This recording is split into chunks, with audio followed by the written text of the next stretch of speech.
Hey everyone, Humphrey here with Router Gods, and I am on my last day of stay-at-home quarantine in Singapore at the Park Avenue Capri Park Avenue Changi Hotel.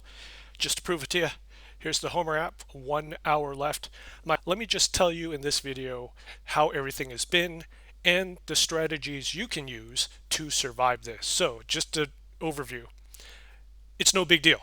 Right? It's completely fine. Tens of thousands of people have already gone through this. I don't know the exact numbers, but it's got to be tens of thousands. They have survived. I have survived, so no big deal. There's two ways you can look at your 14-day quarantine.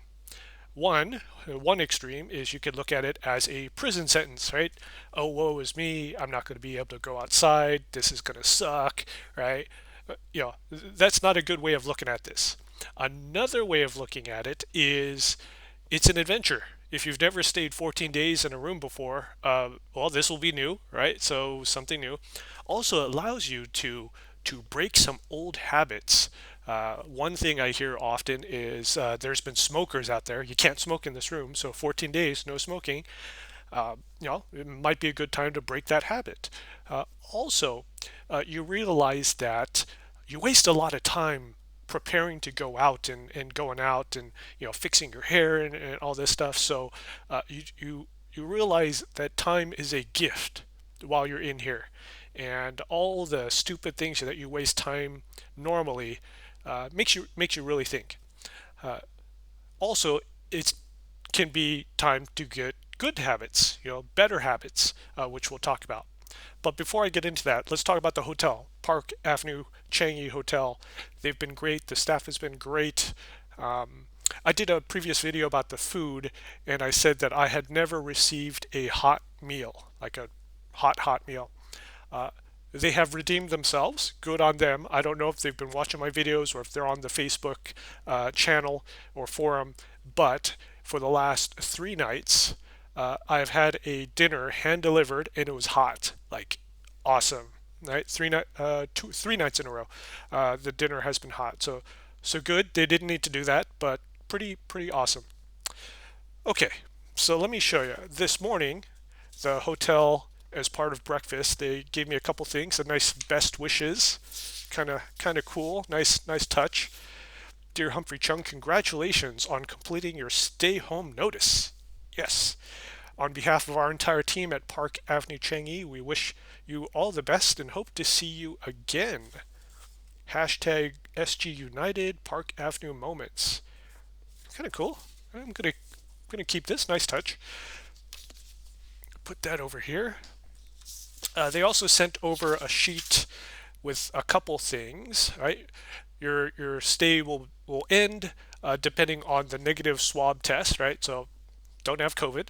Right, blah blah blah, and they're staggering the checkout time. So from 12 p.m. onwards, I think there's 15-minute slots. Mine is 12:30. And if I need assistance, call the front desk. Normal hotel, right? My only gripe about this hotel is the Wi-Fi.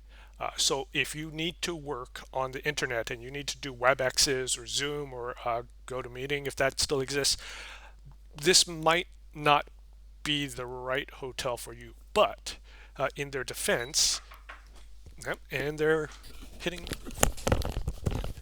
Okay, since the Wi-Fi was so bad here, I had to go to the cell tower, 4G LTE, and ordered this TP-Link 4G modem. So you pop in the SIM card in the back, it broadcasts out Wi-Fi, and I also plugged in with the Ethernet. So bring a dongle that takes Ethernet because the Macs don't have Ethernet.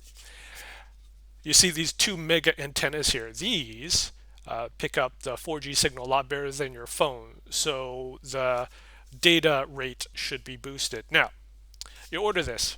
It doesn't come with a SIM card extractor, right? So your data SIM card, my data SIM card was in my iPad.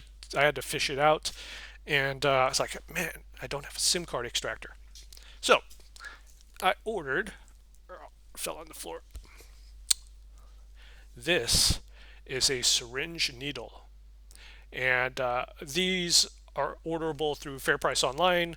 Diabetics, right? You need needles, right? So get this, and this syringe needle extracts a SIM card very well. Now, you got to be careful, or else you hurt yourself with that. But okay, a Kindle. Kindle's going to help you out massively with your reading, because a cool thing about the Kindle is at the top you can have, top or bottom, one of the two, you can have a percentage meter that shows you how far the book you're reading.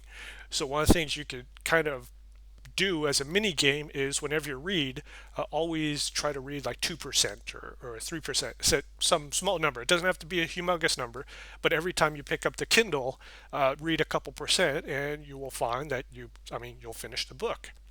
Also, even though you're stuck in this room, it's not that big. And you go, okay, I'll just put the Kindle wherever on the table, I'll get to it. No, don't do that. If you want to read, if you want to finish your books, whatever big, huge book list that you've been gathering, and you've always had excuse, I don't have time to finish the book. Now you're in a 14-day quarantine, you got time. Put the Kindle on the freaking bed. Put it under your pillow. Before you go to sleep, you're lying in bed, just do this, right? Yes, I know it's not that great for your sleep cycle and all that, the blue light, blah, blah, blah, all that stuff, right? Who cares, right? Read before you go to bed. Read. And when you wake up, just, okay, you're in bed looking at the ceiling, bust out with the Kindle, it's right under your pillow, and read a couple percent. You do that every day, it becomes a habit. I now have that habit before I get out of bed, and when I go into bed, I read. And so I probably did 200 push-ups, 200 plus push-ups, some days maybe 300. Just throughout the day, do 20 push-ups, do 25, a set of 25 push-ups. And I start off slow in the early days. It was like, oh, I just came off the flight. I could only do like 10 to 15 push-ups. But towards the middle and the end, I was just rocking it, like 20, 25, no big deal. Programming, I learned a little bit of Ruby programming. So I went on Team Treehouse, teamtreehouse.com, got a membership there, and excellent videos, excellent tutorials, right? JavaScript, Ruby, Python, all the main programming language. It came highly recommended by a couple of software developer friends that I have at the big four companies, the FANG companies, right? Facebook, Apple, Alphabet, Google, etc. Right? So Team Treehouse. Did a lot of Code Academy. Did some Ruby stuff. Going back to the chess stuff, chess.com membership. Also, I bought a membership to Chessables, chessables.com. Excellent chess instruction. The 2-year plan, extremely cheap. It's like, I don't know, $10 a month, $7 a month, 6 months, whatever. Content is great. You get these video courses and the engine for moving and checking your moves and all that stuff. Really great. And yes, I did watch a hell of a lot of YouTube, probably more than I should have, but yeah, you got nothing else to do other than work, right? So, in short, to wrap it up, I got an hour left, hour and a half left. Everything will be fine.